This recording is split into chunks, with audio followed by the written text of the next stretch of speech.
एक बार फिर आपका खैर मकदम है। नाज़रीन, आपको बता दें कि मध्य प्रदेश के शुजालपुर में राहुल गांधी इस वक्त मौजूद है, एक अवामी जलसे से खिताब कर रहे हैं। आप हिंदुस्तान के प्रधानमंत्री हैं, इस देश की शक्ति आपके पीछे खड़ी है। नफरत मिटाइए, प्यार से काम कीजिए, आपका ही फायदा होगा। 5 साल से मैंने कहा, 5 साल से मैं नरेंद्र मोदी जी से कह रहा हूं, जीएसटी का मामला था, हमने चिदंबरम जी को भेजा प्यार से। हमने कहा नरेंद्र मोदी जी, ये आप गलती करने जा रहे हैं। हिंदुस्तान बहुत बड़ा देश है, बहुत सारे दुकानदार हैं, छोटे बिजनेस वाले, मिडिल साइज बिजनेस वाले हैं। आप बिना प्लानिंग के, बिना पायलट प्रोजेक्ट के गब्बर सिंह टैक्स लागू मत कीजिए, मुश्किल हो जाएगी। विपक्षी हैं मगर एक्सपीरियंस है, गलती मत कीजिए। जवाब मिला, 12 बजे रात को डिसीजन ले लिया गया है, जीएसटी 12 बजे रात को लागू कर दी जाएगी। नोटबंदी के बारे में किसी से नहीं पूछा,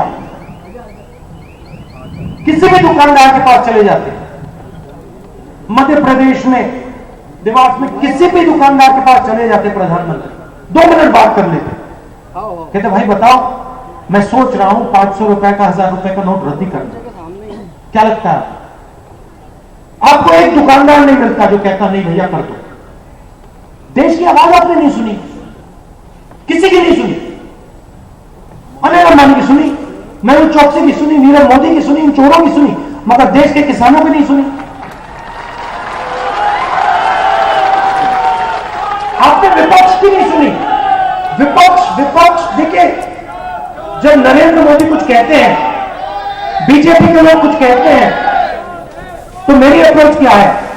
मैं कहता हूं विपक्ष के लोग मेरे बारे में कुछ कह रहे हैं, मुझे सुनना चाहिए। शायद मैंने कोई गलती की, शायद मैं अपने आप को सुधार सकता हूं, शायद ये जो बोल रहे हैं सही बोल रहे हैं, और कभी कभी विपक्ष सही बोलता है तो मैं विपक्ष को भी सुनता हूं। नरेंद्र मोदी जी भाषण देते हैं, मैं सुनता हूं। नरेंद्र मोदी जी ने 15 लाख की बात की, मैं सुना।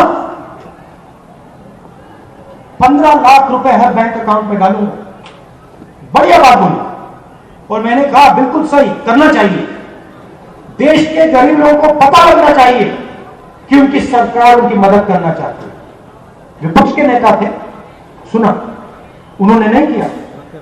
5 महीने पहले मैंने कांग्रेस पार्टी की टीम को बुलाया, इकोनॉमिस्ट को बुलाया, मैंने कहा इधर आइए, बैठिए मेरे साथ, क्या बात है? मैंने कहा देखिए, नरेंद्र मोदी ने 15 लाख रुपए देने की बात की थी, आइडिया मुझे बहुत बढ़िया लगा। वो कर नहीं पाए, शायद वो 15 लाख झूठ था, मगर जो भावना थी, प्रधानमंत्री की जो भावना थी, हमारे विपक्षी नेता की जो भावना थी, मुझे अच्छी लगी। आप मेरे पता लगाइए, अगर हम चाहें कितना पैसा डाला जा सकता है। मुझे कहते कितने लोगों की बात कर रहे हो? मैंने कहा देखिए, उन्होंने 15 लोगों को दिया, हम 25 करोड़ लोगों को देना चाहते हैं।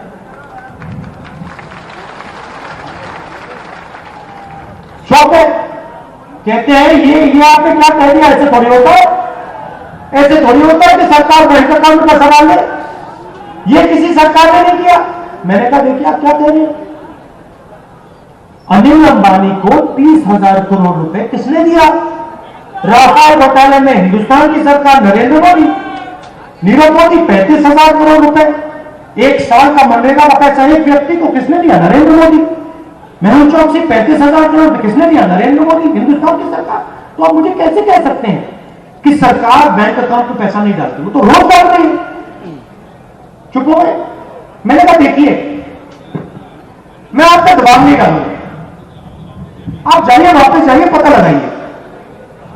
एक ही शर्त है, हिंदुस्तान की अर्थव्यवस्था नष्ट नहीं करनी, दुकानदारों को, छोटे बिजनेस वालों को, हिंदुस्तान की जो रीढ़ की हड्डी है, युवाओं को नुकसान नहीं पहुंचना चाहिए, मगर गरीबों को मैसेज जाना चाहिए कि आपकी सरकार।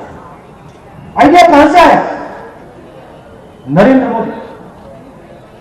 मैंने प्रधानमंत्री की आवाज सुनी, मेरे ऊपर लोग आक्रमण कर रहे हैं, मगर मैंने उनकी आवाज सुनी। टीम वापस गई, काम किया, 6 महीने काम किया, फिर आते हैं, भैया पेन दिखाना है।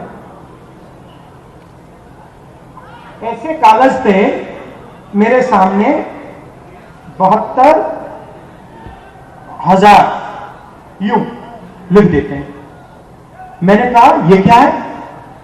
72,000 ये क्या है?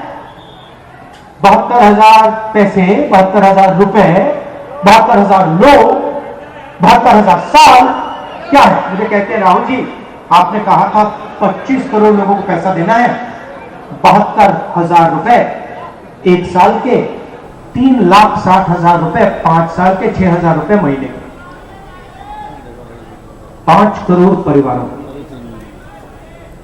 हिल गया मैं, सच बताओ थोड़ा मैं घबरा गया। मैंने कहा ये 72,000 रुपए 5 करोड़ परिवारों के बैंक अकाउंट में, इससे नुकसान तो नहीं होगा? मैंने आपसे कहा था नुकसान नहीं होना चाहिए, दुकानदारों का फायदा होना चाहिए, नुकसान नहीं होना चाहिए। हम नोटबंदी जैसा काम नहीं करना चाहते, गब्बर सिंह कार्ड जैसा काम नहीं करना चाहते। हिंदुस्तान की जो मेन स्ट्रेंथ है, शक्ति है, अर्थव्यवस्था, उसको नष्ट नहीं करना चाहते। मुस्कुराए, पूरी टीम मुस्कुराती है, कहती नहीं कुछ नुकसान नहीं होगा। मैंने कहा कैसे? आप कैसे कह सकते हो कि